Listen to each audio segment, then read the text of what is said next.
Halo semuanya, di video kali ini kami akan membahas topik penting dalam manajemen sumber daya manusia, yaitu objektivitas dalam penilaian kinerja karyawan, yang disusun oleh Didit Purwowidodo, Komaria, dan Yulia Kristiani.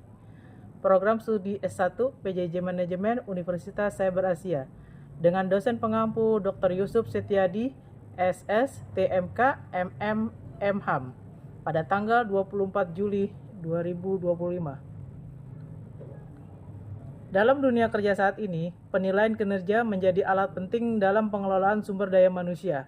Penilaian ini tidak hanya menentukan kompensasi dalam promosi, tetapi juga menyentuh aspek motivasi dan kepercayaan karyawan terhadap organisasi. Masalah utamanya adalah kurangnya objektivitas. Banyak penilaian dilakukan berdasarkan kesan pribadi, bukan pada bukti nyata kinerja. Bias seperti halo effect, leniency bias, atau stereotip seringkali muncul tanpa disadari. Kita mengidentifikasi 4 masalah utama. Yang pertama, faktor internal seperti bias dan kriteria yang ambigu. Kedua, dampak negatif pada karyawan dan organisasi. Ketiga, minimnya strategi yang digunakan untuk meningkatkan objektivitas. Dan keempat, belum optimalnya pemanfaatan teknologi.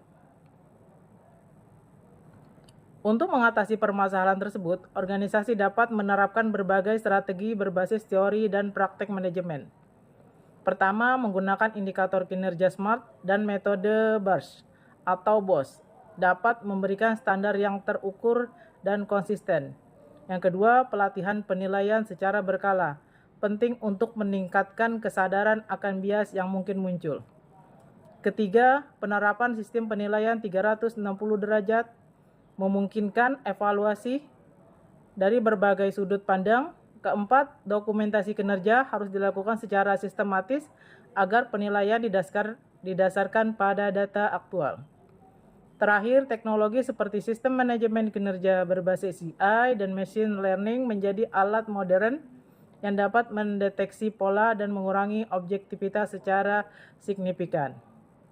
Dari pembahasan sebelumnya, kita menyimpulkan bahwa objektivitas dalam penilaian kerja bukan hanya ideal, tetapi mutlak diperlukan.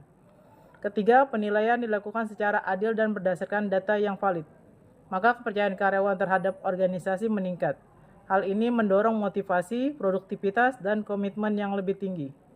Selain itu, keputusan SDM seperti promosi atau pelatihan menjadi lebih akurat dan minim konflik. Penilaian objektif juga menjadi langkah preventif dari potensi masalah hukum dan ketidakpuasan karyawan. Berdasarkan hasil kajian, kami merekomendasikan beberapa langkah penting. Secara umum, organisasi perlu membangun sistem penilaian yang objektif, transparan, dan konsisten. Secara khusus, berikut adalah rekomendasi kami. Mengembangkan sistem penilaian berbasis teknologi digital. Menyediakan pelatihan rutin kepada penilai agar sadar akan potensi bias. Menyesuaikan indikator penilaian sesuai jabatan dan beban kerja, melakukan evaluasi dan perbaikan sistem secara berkala. Implementasi strategi ini akan membantu menciptakan lingkungan kerja yang adil, produktif, dan profesional. Terima kasih atas perhatian dan waktunya. Semoga materi ini bisa menambah wawasan kita dalam memahami tentang pentingnya objektivitas dalam penilaian kinerja karyawan.